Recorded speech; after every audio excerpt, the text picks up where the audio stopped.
Hello दोस्तों, आज मैं आपके लिए लेकर आया हूं 14 जून 2026 को आयोजित यूके ट्रिपल सी की स्नातक स्तरीय परीक्षा का प्रश्न पत्र आयोग द्वारा घोषित आंसर की के अनुसार। ये आंसर की अभी प्रोविजनल आंसर की है, यानी इसमें परिवर्तन संभव है। यदि आपको किसी प्रश्न के उत्तर से आपत्ति है तो आप अपनी आपत्ति निर्धारित प्रारूप में 21 जून 2026 तक आयोग की वेबसाइट पर प्रत्यावेदन जमा कर सकते हैं। तो पहले प्रश्न है मिलान वाला, तो इसका राइट आंसर है ऑप्शन ए।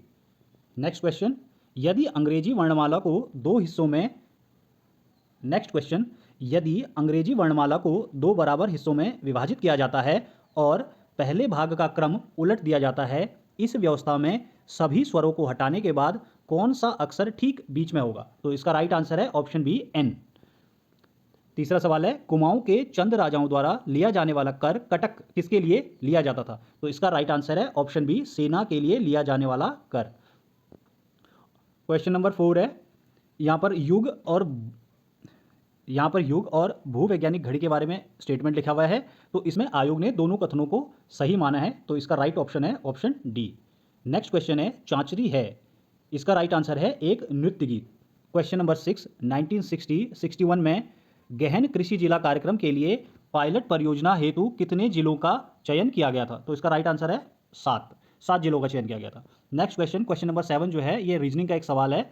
इस सवाल में है कि एक बच्चा 8 अगस्त 1978 को पैदा हुआ है, उस दिन मंगलवार था, तो वर्ष 1986 में उसका जन्म किस वार को होगा? तो इसका राइट आंसर है शुक्रवार।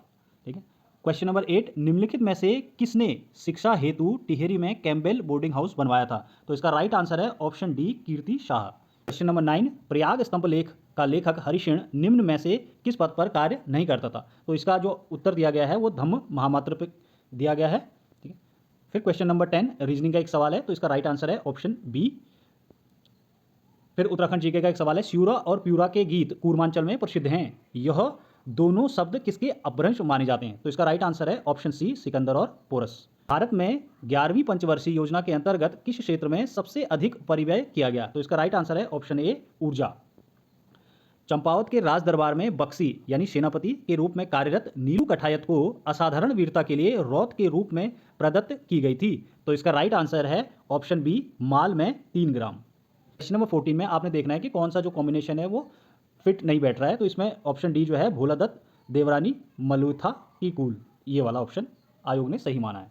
कनिष्क की राजधानी किस स्थान पर थी? तो ये पेशावर पर थी।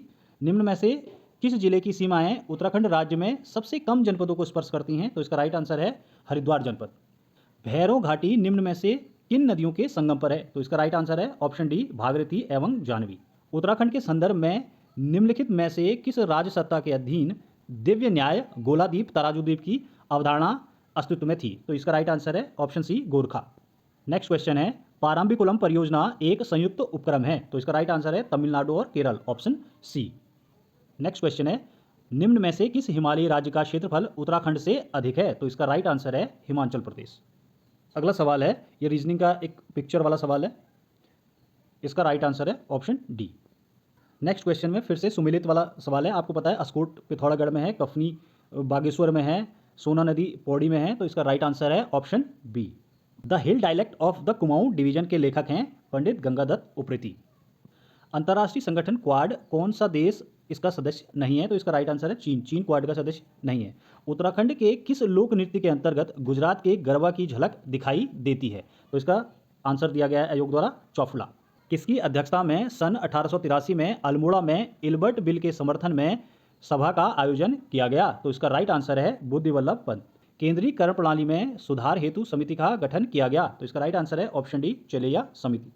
इतिहासकार बदायूं के अनुसार कुमाऊं का चंद राजा रुद्रचंद्र शिवालिक की पहाड़ी से होकर किस स्थान पर अकबर से मुलाकात के लिए पहुंचा? तो इसका राइट आंसर है लाहौर। द्वितीय कर्नाटक युद्ध के उपरांत कर्नाटक का नवाब निम्न में से किसे बनाया गया? तो इसका आंसर दिया गया है ऑप्शन ए। यहाँ पर फिर कुछ आभूषण हैं और उनके पहनने के स्थान हैं, यहाँ पर इसका आंसर है ऑप्शन बी। जनगणना 2011 के अनुसार निम्नलिखित में से कौन सा कथन असत्य है? तो इसमें है कि सर्वाधिक जनसंख्या वाला जनपद देहरादून है, ये असत्य है। उष्ण कटिबंधीय घास के प्रदेश ब्राजील में कहलाते हैं? तो इसका राइट आंसर है कैंपोस। फिर यहाँ पे 2 स्टेटमेंट दिए गए हैं, आपको ये बताना था कि कौन से सही हैं, तो यहाँ पर आयोग द्वारा दोनों स्टेटमेंटों को सही माना गया है, तो ऑप्शन सी इसका राइट आंसर है। नेक्स्ट क्वेश्चन है, मुख्य रूप से रणसिंगा वाद्य यंत्र किस धातु से बनाया जाता है? तो इसका राइट आंसर है तांबा। नेक्स्ट क्वेश्चन ये है, कालक्रम अनुसार इस सवाल को लगाना था, तो इसका राइट आंसर दिया गया है ऑप्शन बी। नेक्स्ट क्वेश्चन में दो स्टेटमेंट दिए गए हैं, ये दोनों ही कथन सही हैं, तो इसका राइट आंसर है ऑप्शन सी।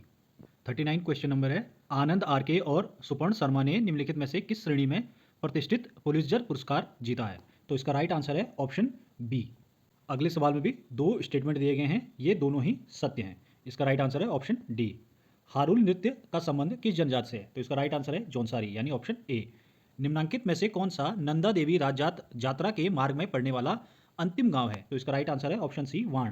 क्वेश्चन नंबर 43, ये रीजनिंग का एक सवाल है सीरीज वाला, तो इसका राइट आंसर है ऑप्शन डी 447। कब सत्य प्रसाद रतूड़ी ने हिमांचल नाम का अखबार शुरू किया, तो इसका राइट आंसर है ऑप्शन बी 1948। 5 नंबर क्वेश्चन में आपको फिर से दो स्टेटमेंट दिए गए हैं, इसका राइट आंसर है ऑप्शन ए। नेक्स्ट क्वेश्चन में निम्नलिखित में से मोछंग का संबंध है, तो यह एक वाद्य यंत्र है, तो इसका राइट आंसर है ऑप्शन ए। दोखा और भंगेला क्या है, तो इसका राइट आंसर है ऑप्शन डी पारंपरिक परिधान। एक हैकर पैसे चुराने के लिए बैंक का पासवर्ड मांगते हुए ईमेल भेजता है, यह गतिविधि कहलाती है, यह है फिशिंग। मेहरा और फरत्याल दो दरबारी गुटों का संबंध है, इसका चंदवंश से संबंध है। पृथ्वी का कोर किन पदार्थों से बना है, तो इसका राइट आंसर है ऑप्शन ए निकेल एवं लोहा। लाइनेक्स ऑपरेटिंग सिस्टम के आविष्कारक हैं, तो इसका राइट आंसर है ऑप्शन बी। फिर रीजनिंग का एक सवाल है जिसमें त्रिभुजों की संख्या ज्ञात करनी है, तो इसका राइट आंसर दिया गया है 20, यानी यहाँ पर 20 त्रिभुजों की संख्या है। फिर यहाँ पर आपको सही स्टेटमेंट का चयन करना है, इसमें से सही स्टेटमेंट है सी वाला। सुभाष चंद्र बोस के आज़ाद हिंद फौज में निम्नलिखित में से कौन सा उत्तराखंड का निवासी महत्वपूर्ण पद पर नियुक्त नहीं था, तो इसका राइट आंसर है ऑप्शन डी ज्योतिराम कांडपाल। कुमायूं हिमालय का विस्तार निम्न में से किन नदियों के मध्य है, तो इसका राइट आंसर है ऑप्शन डी सतलज से काली। नंबर 56 में हमको गलत कथन छांटना है, तो यहाँ पर राइट आंसर है इसका डी। रीजनिंग का एक सवाल है, इसका राइट आंसर ऑप्शन सी। हवाई कांड के संबंधित गलत विकल्प छांटना था, तो इसका आंसर है डी। भारतीय संविधान का कौन सा अनुच्छेद मूल अधिकारों से असंगत या उनका अल्पीकरण करने वाले कानूनों से संबंधित है, तो इसका राइट आंसर है ऑप्शन ए अनुच्छेद 13। बाजरे के संबंधित कथन दिए गए हैं, तो इसका राइट आंसर था ऑप्शन बी 1, 2 और 3। यहाँ पर कंप्यूटर का एक सवाल है, इसका राइट आंसर था डायनेमिक ऑब्जेक्ट यानी ऑप्शन सी। यहाँ पर कुछ किताबें दी गई हैं और उनके राइटर दिए गए हैं, तो इसका राइट आंसर है ऑप्शन बी। फिर यहाँ पर आपको कथन दिए गए हैं, तो इसमें से केवल एक ही पहला कथन सत्य है। भारत छोड़ो आंदोलन के दौरान कुछ क्षेत्रों में समांतर सरकारें गठित की गई थी। नेक्स्ट क्वेश्चन में है, कौन सी पांडुलिपि पुरातत्ववेदा कनिंघम को कुमाऊं से प्राप्त हुई, तो इसका राइट आंसर है राजावली। यहाँ पर फिर रीजनिंग का एक सवाल है गोल मेज बैठक, तो इसका राइट आंसर अभी दिया गया है डी 4।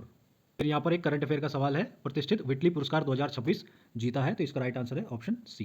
फिर सुमेलित कीजिए वाला है, सुमेलित कीजिए में इसमें राइट आंसर है ऑप्शन सी। निम्न में से नगदूण क्या है, तो यह एक जंगली जड़ी है। 69 में फिर आपको कुछ स्टेटमेंट दिए गए हैं, इसमें बताना है कि कौन से सही हैं, तो इसका राइट आंसर है ऑप्शन बी। नेक्स्ट क्वेश्चन है, दीनदयाल उपाध्याय गृह आवास यानी होम स्टे योजना के बारे में है ये, तो इसमें राइट आंसर है ऑप्शन ए। केवल पहला कथन ही इसमें सत्य है।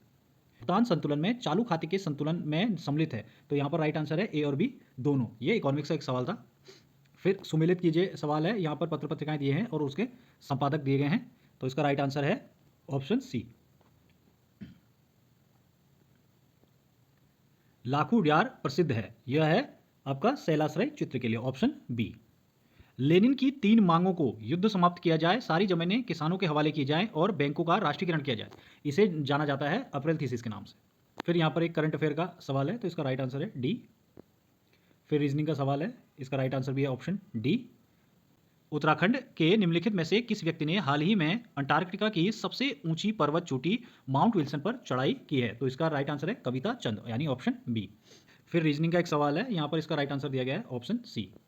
नेक्स्ट क्वेश्चन है, ये भी अर्थशास्त्र का एक सवाल है, तो इसका राइट आंसर है सी। फिर यहाँ पर 2 कथन दिए गए हैं, जिसमें से केवल पहला कथन ही सही है, यानी आंसर यानी ऑप्शन ए। फिर यहाँ पर से हिंदी के सवाल शुरू हो गए हैं। यहाँ पर दिया गया है स्थावर का विलोम है, तो इसका राइट आंसर है जंगम। किसी कार्यालय के कर्मचारियों के लिए समय समय पर निकाले गए आदेशों की सूचना को कहा जाता है कार्यालय आदेश। गंगा गए गंगादास और जमुना गए जमुनादास, यह अवसरवादियों के लिए कहा जाता है। सूरती निरति निबंध के रचनाकार हैं पीताम्बर बटवाल यानी ऑप्शन बी। यहाँ पर शुद्ध वाक्य छांटना था, ऑप्शन ए ये सही है इसका आंसर। सुभद्रा कुमारी चौहान हिंदी की सुप्रसिद्ध कवित्री हैं। फिर इसमें से जो तत्सम शब्द है वो है आज्ञा यानी ऑप्शन ए इसका राइट आंसर है। क्वेश्चन नंबर 87 का राइट आंसर है सूर्यकांत त्रिपाठी निराला यानी ऑप्शन बी। क्वेश्चन नंबर 88 है, निम्नलिखित में से हिंदी बोलियों का विकास नहीं हुआ है, तो इसका राइट आंसर था ऑप्शन डी। किसी विशिष्ट समाचार पर विशेष विचारात्मक टिप्पणी कहलाती है? तो इसका राइट आंसर है संपादकी। क्वेश्चन नंबर 90 है, मुहावरा छींक टूटना का अर्थ है। इसका अर्थ है भाग्य अनुकूल हो जाना। 91 में निर उपसर्ग नहीं है, निदर्शन में, ऑप्शन डी में। फिर निजवाचक, इसका राइट आंसर है ऑप्शन बी। मनवंतर में है। 93 का राइट आंसर है ए। शुद्ध वर्तनी है पुरस्कार। कंप्यूटर के आउटपुट डिवाइस है, इसका राइट आंसर है डी। प्रत्युपकार में प्रति उपसर्ग का प्रयोग हुआ है। कामदेव का जो पर्यायवाची शब्द नहीं है वो है अनिल। अंतस्थ जो है य र ल। अष्टछाप कवियों में सर्वाधिक लोकप्रिय कवि हैं सूरदास हैं। निम्न में से कौन सी कुमाऊनी बोली की उपबोली नहीं है? यह है मंडियाली। दोस्तों, यदि वीडियो आपको पसंद आया हो तो लाइक कीजिए, शेयर कीजिए, सब्सक्राइब कीजिए। यदि किसी उत्तर में परिवर्तन होता है आयोग की फाइनल आंसर की में, तो उसको कमेंट में पिन कर दिया जाएगा। Thank you.